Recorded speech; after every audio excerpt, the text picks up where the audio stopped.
18व्या नामदेव शिंपी समाज राज्यव्यापी भव्य वधूवर पालक परिचय मेळावा उत्साहात संपन्न। नामदेव शिंपी समाजाच्या वतीने रविवार दिनांक 4 फेब्रुवारी 2024 रोजी नाशिक येथील तूप साखरे लॉन्स येथे 18व्या नामदेव शिंपी समाज राज्यव्यापी भव्य वधूवर पालक परिचय मेळावा संपन्न झालाय। या मेळाव्यास आमदार बच्चू कडू, वन अधिकारी नंदुरबार मकरंद गुजर, नंदन बगाडे, विश्वनाथजी टाळकुटे तर उद्घाटक म्हणून उद्योजक आणि अध्यक्ष नामदेव समाजोन्नती परिषद संजय नेवासकर उपस्थित होते। या मेळाव्याचे आयोजन नाशिक महानगर नामदेव शिंपी सांस्कृतिक मंडळ संस्थेचे आधारस्तंभ कैलासवासी संजीवजी तुपसाखरे, अध्यक्ष नाशिक महानगर नामदेव शिंपी सांस्कृतिक मंडळ नाशिक अतुल मानकर आणि महिला अध्यक्षा नाशिक महानगर नामदेव शिंपी सांस्कृतिक मंडळ वृषाली तुपसाखरे यांनी केलं। समाजातूनच हा भारत देश उरलेला आहे। तुम्हाला माहित असेल या देशामध्ये किमान हजारो जाती आहेत। प्रत्येक राज्यामध्ये गेलो की तर व्यवसायानुसार त्याची जात बदलत जातं आणि हजारो जाती आणि 100 धर्मातून हा देश बनलेला आहे। एक घर सोडलं तर दुसरं घर दुसऱ्या जातीचं भेटतं, तिसरं घर तिसऱ्या जातीचं भेटतं, एखादा दुसरा धर्मावाला उभा राहतो तरी हा देश अखंड आहे। कारण याचं कारण संतांचे उपकार आहे।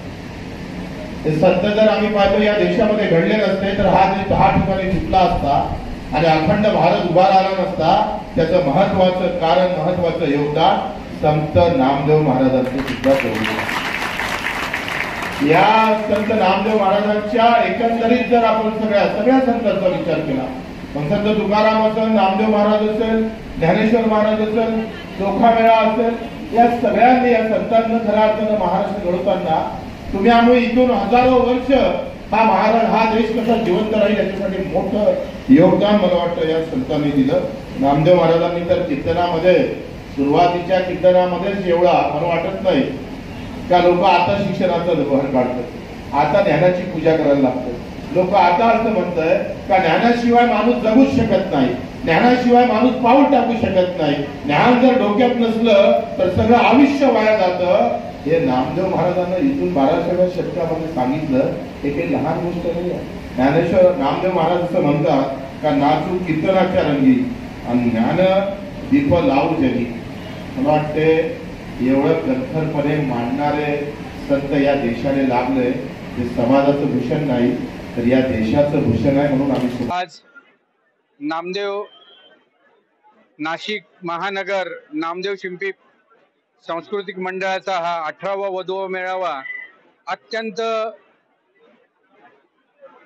खूप अशा उत्साहाने पार पडतोय।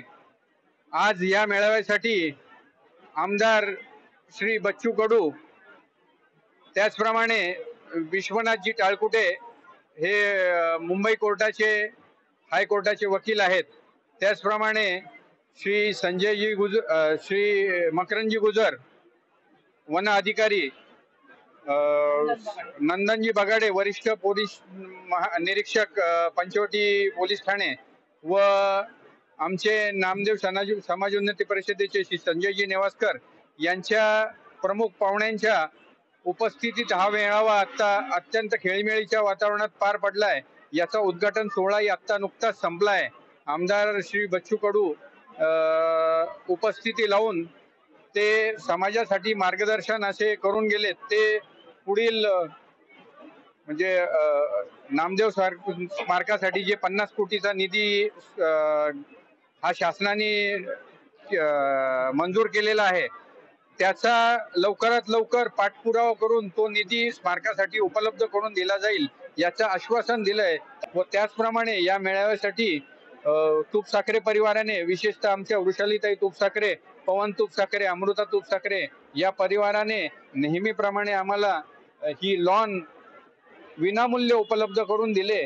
मी मंडळातर्फे त्यांचे आभार व्यक्त करतो व माझ्या कार्यकर्त्यांनी अथक परिश्रम करून हा मेळावा सार्थपणे पार पाडताय। मी माझ्या कार्यकर्त्यांचे, त्याचप्रमाणे माझ्या पदाधिकाऱ्यांचे, श्री अशोक कालेकर जे मंडळाचे उपाध्यक्ष आहे, श्री राजेंद्र कर्मासे जे दुसरे उपाध्यक्ष आहे मंडळाचे, त्याचप्रमाणे रमेशजी बकरे, विजय खंदारे, अजिंक्य शिंदे, किरण वाघ, वृषालीताई तुपसाखरे, ज्या महिला अध्यक्ष आहेत, अर्चनाताई मानकर, त्याचप्रमाणे वासंतीताई रहाणे व महिला कार्यकर्त्या यांच्या सगळ्यांचे मी आभार व्यक्त करतो. नमस्कार, मी साधना प्रदीप बकरे. आपल्या वधूवर म्हणजे कार्यक्रम छान आहे केलेला आणि लोक लांब लांबून आलेले, आपल्या नाशिक जिल्ह्यातून भरपूर लोक लांबून लांबून आलेले. आपला हा कार्यक्रम खूप छान केला आपल्या समाजाने आणि असाच कार्यक्रम दरवर्षी व्हावा. नमस्कार. दरवर्षी इथं वधूवर मेळावा असतोच तुपसाखळे लॉन्सला.